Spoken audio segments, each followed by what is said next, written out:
اور coastal line کے پر باقی شہر اور بڑے سینسٹیو ٹارگٹز ہیں وہ براہ راست ہٹ ہوئے ہیں. آئل ریفائنریز کو ایران اور حزب اللہ کی جانب سے نشانہ بنایا گیا ہے اور وہاں سے ویڈیوز سامنے آ رہی ہیں. بہت بڑی تباہی دیکھی جا سکتی ہے, دھوئیں کے بڑے بادل جب وہ دیکھے جا سکتے ہیں. اور حزب اللہ کی جو گراؤنڈ کنفرنٹیشن اس وقت جاری ہے اس میں کنفرمڈ کیجویلٹیز ہو رہی ہیں. اسرائیلی فوجی مارے جا رہے ہیں, زخمی ہو رہے ہیں. اسرائیلی میڈیا بہت ساروں کی جو وہ تصدیق بھی کر رہا ہے. تو یہ تمام صورتحال آپ کے ساتھ شیئر کریں گے. سب سے پہلے آپ کے ساتھ شیئر کرتے ہیں جو ٹرمپ کی جانب سے تازہ ترین دھمکی سامنے آ رہی ہے. یہ 48-72 گھنٹوں کی جنگ کی کیلکولیشن کے ساتھ جو ٹرمپ اترا تھا. ٹرمپ وانس کے ایران اسٹریٹ آف ہرمز کو کھولے یا پھر اس کے تمام آئل ویلز, تیل کے کنویں, پاور سٹیشنز اور خارج آئلینڈ اس کو مکمل امریکہ ڈسٹرائے کر دے گا. خارج آئلینڈ آپ کو بتایا جہاں سے آئل ایکسپورٹ ہوتی ہے, پھر تیل کے کنویں, پھر پاور سٹیشن, یہ سارے کے سارے امریکہ تباہ کر دے گا. یہ اپنے آپ میں یہ اظہار کرنا یہ ایک جنگی جرم ہے. انٹرنیشنل لاء کی تو ظاہر کوئی ویلیو نہیں ہے, خود امریکن کانسٹیٹیوشن کے اندر یہ ایک کرائم ہے. I will completely destroy all power plants, oil wells and Kharaj Island in Iran if no agreement is reached. یعنی کہ اس کی آپ اس کی دماغی حالت کا اندازہ لگائیں کہ مذاکرات ہو رہے تھے اور مذاکرات پاسبل تھے, ایک ڈپلومیٹک راستہ موجود تھا, اس نے اس کو چھوڑا اور بمباری شروع کی. آج دھمکا رہا ہے کہ اگر ایران نے مذاکرات نہ کیے تو میں یہ کر دوں گا, جس کے بعد بھی نہ ایران کے جوابی حملے رکیں گے, نہ اسٹریٹ آف ہرمز کھلے گا, بلکہ یہ irreversible پوائنٹ پر معاملہ چلا جائے گا. دیکھیں نا, اگر یہ اتنا آسان ہوتا پاور پلانٹس پر آئل ویلز کے اوپر حملہ کرنا تو یہ کر چکے ہوتے. تو یہ ایک irreversible پوائنٹ ہے. یہ حملہ اگر کریں گے تو اس کا پھر جو رسپانس آئے گا ایران کی جانب سے, اور گلف کو یہ سوچنا چاہیے کہ یہ امریکہ ان کے فائدے میں یہ پالیسی لے کر آگے بڑھ رہا ہے. یہ اس میں کوئی گلف کا فائدہ ہے, کیونکہ ایران تو جواب میں پھر ان سب کا جو انرجی انفراسٹرکچر ہے اس کو اٹیک کرے گا, جن کی بیسز ابھی تک براہ راست ایران کے خلاف استعمال ہو رہی ہیں. ان کی بیسز براہ راست استعمال ہو رہی ہیں نا, امریکی فوجی موجود ہیں, وہاں سے میزائل فائر ہو رہے ہیں, وہاں سے ایئر فیول ٹینکر جو وہ فلائی کر رہے ہیں. تو یہ کوئی گلف کے فائدے میں یہ پالیسی. اور سوفسٹیکیٹڈ ملٹری پاور کہاں گئی؟ اب یہ تیل کے کنویں تباہ کرنے سے جی کیا ہو جائے گا؟ تو یہ صرف انتشار ہے, یہ صرف تباہی ہے, یہ صرف ڈسٹرکشن ہے. اس کا حل آخر میں کچھ بھی نہیں. اس کے بعد امریکہ کوئی فاتح نہیں ہوگا, بلکہ وہ یہاں سے اپنے مکمل خاتمے کے اوپر یہ دستخط کرے گا. اس کے بعد امریکہ کا مڈل ایسٹ میں کوئی چانس نہیں ہے, یہ بات ذہن میں رکھ لیں اگر اس نے یہ اقدام اٹھایا.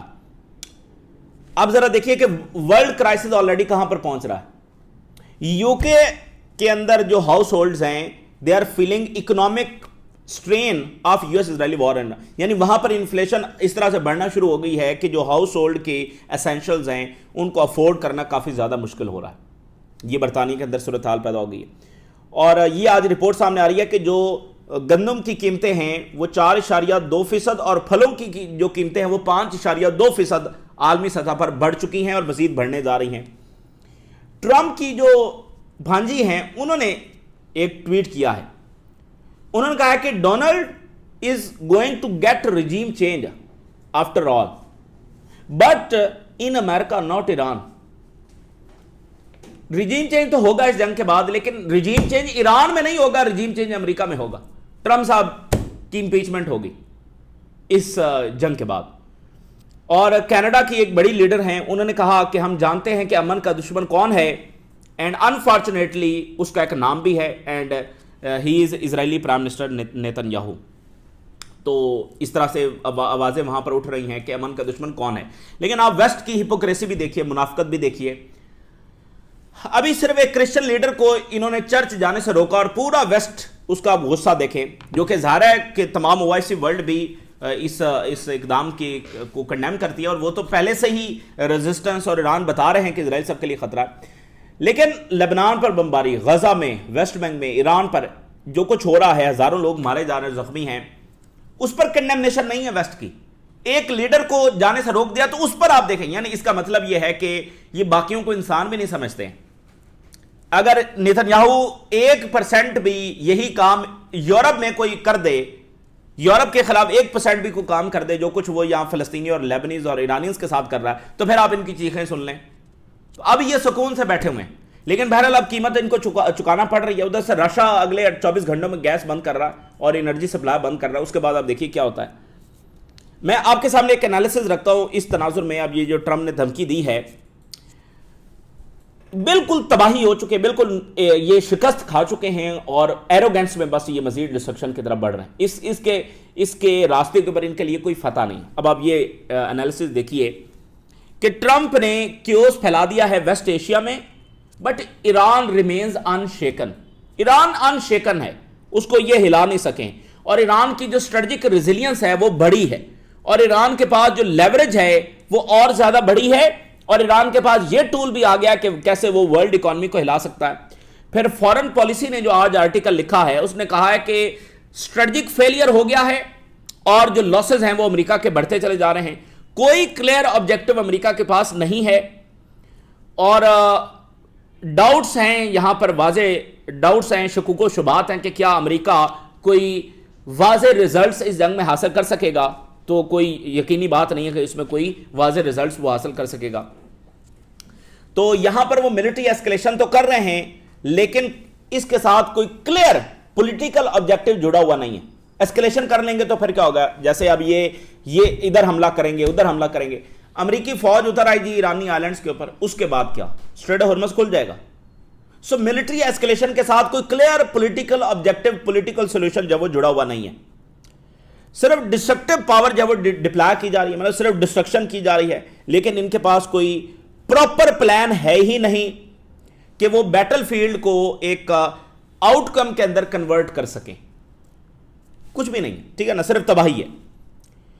سو جب امریکہ اور اسرائیل مسلسل ایران پر شدید بمباری کر رہے ہیں, اس سب کے باوجود وہ ایک ڈیسائسو ریزلٹس پیدا کرنے میں فیل ہو چکے ہیں. ایران کا جو ریزالو ہے اس کو کمزور کرنے میں فیل ہو چکے ہیں, اور بلکہ اس نے ایران کی طاقت کو اسٹیبلش کر دیا ہے کہ وہ ریزسٹ کر سکتا ہے اور ریٹیلیٹ کر سکتا ہے.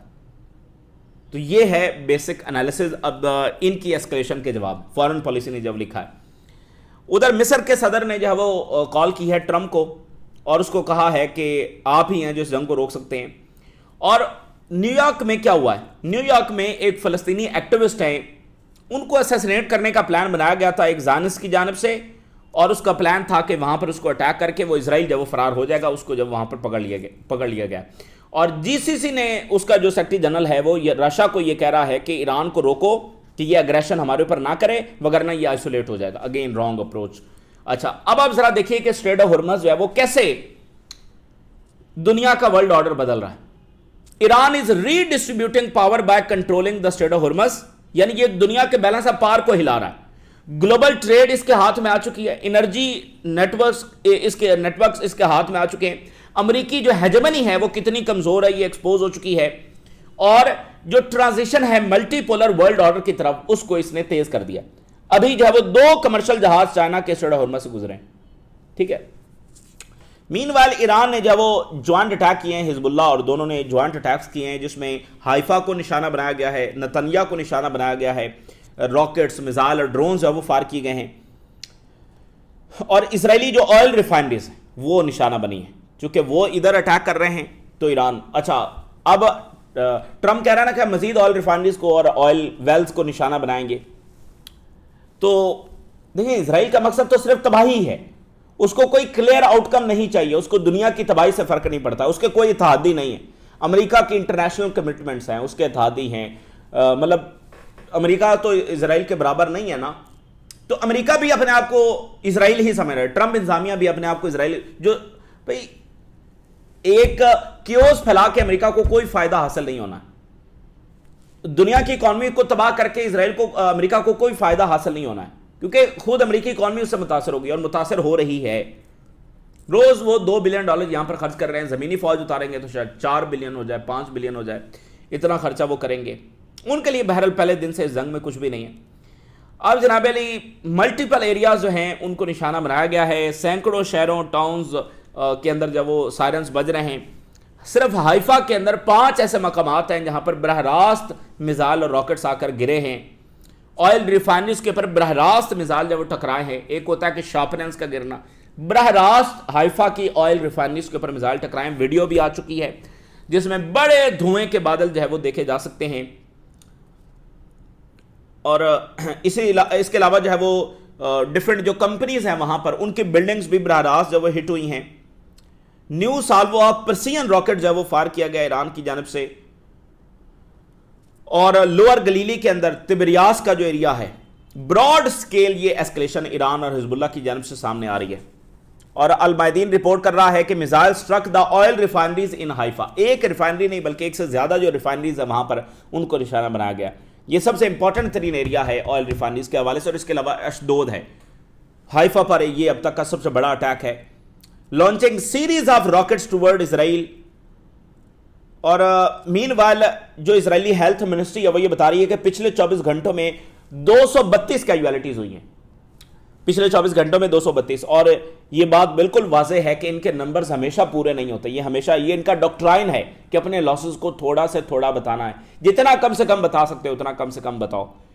یہ کبھی بھی اپنے ایگزیکٹ نمبرز نہیں بتاتے ہیں. تو 232 پچھلے 24 گھنٹوں کی کیجوالٹیز ہیں ان کی. ایران نے جب وہ 87 ویو کے تحت یہ سارے حملے کیے ہیں اور اس کے اندر عماد، قیام، خرم شیر، بلسٹک میزائل یہ سارے استعمال کیے گئے ہیں. لیکوڈ اور سالڈ فیول یہ دونوں استعمال ہوئے ہیں. اس میں اٹیک ڈرونز جب استعمال کیے گئے ہیں. اچھا، کویت کے اندر جو ایک وہ ایران یہ بتا رہا ہے کہ فالس فلیگ آپریشن ہوا ہے. کویت کے اندر جو ڈی سیلینیشن پلانٹ ہٹ ہوا ہے یہ اسرائیل کا فالس فلیگ آپریشن ہے. اور گلف کو اس کے حوالے سے بالکل جو وہ الرٹ رہنا چاہیے. اور آئی آر جیسے نے یہ کہا ہے کہ امریکی بیسز اور وہاں پر موجود پرسنلز اور اسرائیلی ملٹری اور سیکیورٹی اسٹیبلشمنٹ اور ان کے کمانڈر یہ سارے ہمارے جو ہے وہ لیجیٹیمیٹ ٹارگٹس ہیں. یہ ایران کی جانب سے اناؤنسمنٹ جب سامنے آ رہی ہے. اس تازہ ترین 87 ویو کے اندر ایران نے جو کمانڈ سینٹرز ہیں، ڈرون ہینگرز ہیں جہاں پر ڈرونز کھڑے ہوئے ہیں، ویپن سپورٹ فیسلٹیز ہیں، جو ان کی فوج کے ہائیڈ آؤٹس ہیں، اور سب سے امپورٹنٹ امریکی اور اسرائیلی پائلٹس کو ملٹیپل لوکیشنز کے اوپر اٹیک کیا گیا. یہ ایک بڑی امپورٹنٹ بات ہے. یہ بہت بڑی بات ہے کہ اسرائیلی اور امریکی پائلٹس کو، اس سے پہلے یہ خبر آئی ہے کہ ایک پائلٹ امریکہ کا مارا گیا. تو یہ پائلٹس کو تو نشانہ بنانا تو یہ بہت بڑی صلاحیت کی بات ہے. اور ایران کے پاس یہ انٹیلیجنس کہاں ہے کہ کون سا پائلٹ کہاں پر بیٹھا ہوا ہے. کیونکہ دیکھیں نا، پائلٹس کی بھی تو شفٹیں ہوتی ہیں نا، وہ بھی تو ایگزاسٹ ہو چکے ہیں، تو ان کو بھی جو ہے وہ ریپلیس کیا جا رہا ہے. تو کسی کو ریسٹ دیا جا رہا ہے، کوئی جوائن کر رہا ہے. تو وہ کہاں پر ہیں؟ اس زمین پر ہی ہیں نا، اسرائیل میں ہی ہیں. اور یہاں پر بیسز میں ہی ہوں گے نا، یا کسی ہوٹلز میں ان کو جو ہے وہ رہائش دی گئی ہوگی. تو یہ ایران کے پاس یہ انٹیلیجنس کہاں سے آ رہی ہے کہ امریکہ اور اسرائیل کے پائلٹس کہاں پر ہیں؟ یہ تو بہت بڑا مسئلہ ہو جائے گا امریکہ اور اسرائیل کے لیے کہ اگر ان کے پائلٹس ہٹ ہونا شروع ہو گئے، جن کو اب ایران یہ کہہ رہا ہے کہ یہ ہمارا لیجیٹیمیٹ ٹارگٹس ہے، تو پھر یہ کیا کریں گے؟ ملٹیپل لوکیشنز کے اوپر وہ یہ بتا رہے کہ ان کی فوج، ان کے پائلٹس، ان کو ہم نے نشانہ بنایا. اور یہ جو ویو ہے، یہ جو نیوی کے مرٹارز ہیں اور نیوی کے جو کمانڈر ہیں ان کے اعزاز کے اندر یہ فائر کی گئی ہے. ان کو آنر کیا گیا ہے. 5 US بیسز کو اس میں نشانہ بنایا گیا ہے. سعودی عربیہ، UAE، عراق، اور اس کے علاوہ 2 اور ہیں. اور حائفہ بے، کریات شمونا، تل ابیب، بیئر شیبا، دمونا، یہ سارے کے سارے انڈر اٹیک آئے ہیں. کامیابی کے ساتھ یہاں پر جا کر ہٹ کیا. تل ابیب بھی ہے اور دمونا بھی ہے. تل ابیب تو ہر جو حملہ ہے اس میں تل ابیب شامل ہوتا ہے. تو اسی درمیان جب وہ حزب اللہ نے بتایا ہے اور اسرائیل کے میڈیا نے کنفرم کیا ہے کہ گراؤنڈ جو کنفرنٹیشن ہے اور پھر along دی بارڈر جو حملے ہیں حزب اللہ کے، اینٹی ٹینک میزائل وہ فائر کر رہے ہیں. اس طرح کے حملوں میں کنفرمڈ ہلاکتیں ہو رہی ہیں اسرائیلی فوج کی اور آفیسرز کی. Israeli forces reports soldiers injured in south Lebanon as Hezbollah ریٹیلیٹس. اچھا، یہ میجورٹی اب اپنے سولجرز کو انجرڈ ہی لکھتے ہیں. مارے بھی جائیں تو وہ انیشلی یہ انجرڈ ہی بتاتے ہیں، بعد میں کہتے ہیں کہ وہ مارا گیا. اچھا، اب اس میں کہاں پر بہت سارے لوکیشنز ہیں، ہر جگہ پر کیجوالٹیز ہو رہی ہیں. سیورل سولجر جو ہے وہ ان کی انجریز ہوئی ہیں صدرن لیبنان کے اندر. اور اس میں 2 فوجی ایک جگہ پر زخمی ہوئے جب ایک اینٹی ٹینک میزائل جب ان کی طرف سے فائر کیا گیا. پھر ایک اور جگہ پر ایک فوجی زخمی ہوا اور 2 اس کے ساتھ جب وہ 3 ٹوٹل زخمی ہوئے. ایک شدید زخمی ہے اور 2 تھوڑے اس سے کم زخمی ہیں. یہاں پر ڈرون جب ان کو آ کر ہٹ کیا. یہ دوسری لوکیشن ہے. تیسری لوکیشن کے اوپر کیا ہوا کہ ایک اسرائیلی فوجی جو ہے اس کی کیجویلٹی ہوئی، اور ایک چوتھی جو لوکیشن ہے گراؤنڈ وار کے اندر، وہاں پر ان کی کیجویلٹیز ہوئی. یہ اسرائیلی میڈیا کے کنفرمڈ رپورٹس ہیں، یعنی ملٹیپل لوکیشنز کے اوپر. اور یہ جو ہائفا پر اٹیک کیا، باقی جگہوں پر اٹیک کیا، یہ الگ ہے. یہ بالکل جو گراؤنڈ اٹیکس ہیں اور along دی بارڈر اٹیکس ہیں، وہاں پر یہ کیجویلٹیز ہو رہی ہیں. سو ایکچوئل نمبر میں be much higher because it's Israel well documented policy hiding its losses. یہ اسرائیل کی ویل ڈاکومنٹڈ پالیسی ہے کہ اس نے اپنے سارے نمبرز کبھی نہیں بتانے ہیں، تو نمبرز اس سے بھی زیادہ ہو سکتے ہیں. اور ماؤنٹنگ کیجویلٹیز، اسرائیلی میڈیا کے مطابق جو کیجویلٹیز ہیں وہ بڑھتی چلی جا رہی ہیں. ایک جگہ کے اوپر ایک اسرائیلی فوجی جب وہ مارا گیا اور 3 اور جب وہ زخمی ہوئے، وہاں پر راکٹ اٹیک ان کے اوپر کیا گیا. اور ایران کی جانب سے جو ریڈار سٹیشنز ہیں ان کو خاص طور پر نشانہ بنایا جا رہا ہے. مثال کے طور پہ اسرائیل میں اور یو ای کے اندر جو ریڈار سٹیشنز ہیں ان کو نشانہ بنایا گیا. اور جو سپریم لیڈر ہیں انہوں نے عراق کی جو سب سے بڑی شخصیت ہے سید سستانی، ان کا شکریہ ادا کیا ہے کہ وہ کس طرح سے انہوں نے کلیئر سٹانس ہے وہ لیا ہے. سید سستانی جو ہے یہ سب سے بڑی ریلیجیس اتھارٹی ہیں عراق کی، تو ان کا جو وہ شکریہ ادا کیا. یہ بڑا امپورٹنٹ ہے کیونکہ جیسے شیعہ سنی ہے نا، ان کو لڑوانا ایک موساد کی پرانی ڈاکٹرائن ہے، تو وہ شیعہ اور شیعہ کو بھی لڑوانا چاہتے ہیں، جس میں عراق کی جو ریلیجیس اتھارٹی اور ایران کی جو ریلیجیس اتھارٹی ہے اس کو آپس میں لڑوانا. یہ بھی ایک موساد کا ایک ڈاکٹرائن ہے. تو یہاں پر سید سستانی نے ایک بڑی کلیئر پوزیشن جب وہ لی ایران کے حق میں، اور کہا کہ یہ اگریشن ہے، یہ انلیجیٹیمیٹ وار ہے. اور آج ایران کے جو سپریم لیڈر ہے وہ ان کا شکریہ ادا کر رہے ہیں. یہ اس وقت کی تازہ ترین ڈیولپمنٹس ہیں جو آپ کے ساتھ شیئر کیا ہم نے. اللہ حافظ.